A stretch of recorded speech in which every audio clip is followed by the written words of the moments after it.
Hello guys, if your download is stopped and you're getting this error code 0x87e0000f, I will show you how we can fix that. So without further ado, let's get started. So the first thing what you need to do here, you need to write on search Windows PowerShell and make sure to open as admin. And then you need to put few commands. So the first command is this one. I will leave all the commands in the video description below so you can easily copy and paste it. So put the first command, and then you need to put second command. All the commands will be, as I said, in the video description below. And then you just need to press and install and wait until installation process here is done. And after that, restart your PC, try to launch Xbox app and look if the problem persists or not.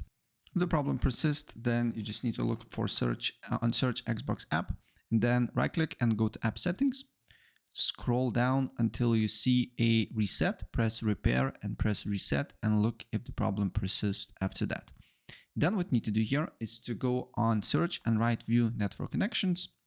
Then find your internet connection. In my case, is Ethernet. Right click on it, go to properties, then look for Internet Protocol version 6 and make sure it's disabled. Then double click on Internet Protocol version 4, select use the following DNS server addresses, and then on preferred DNS server, you just need to write 1.1.1.1 and on alternate 1.0.0.1 and look if the problem persists after that.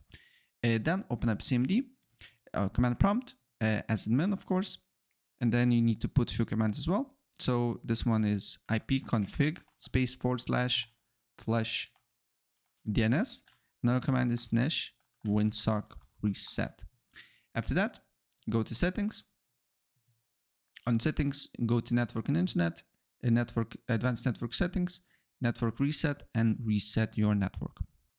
If this does not work, then go to settings.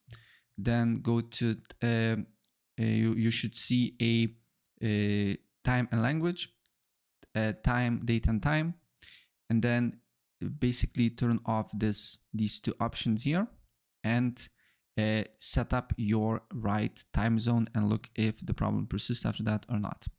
And if all the things do not work for you, what I suggest to do here is to try to use VPN.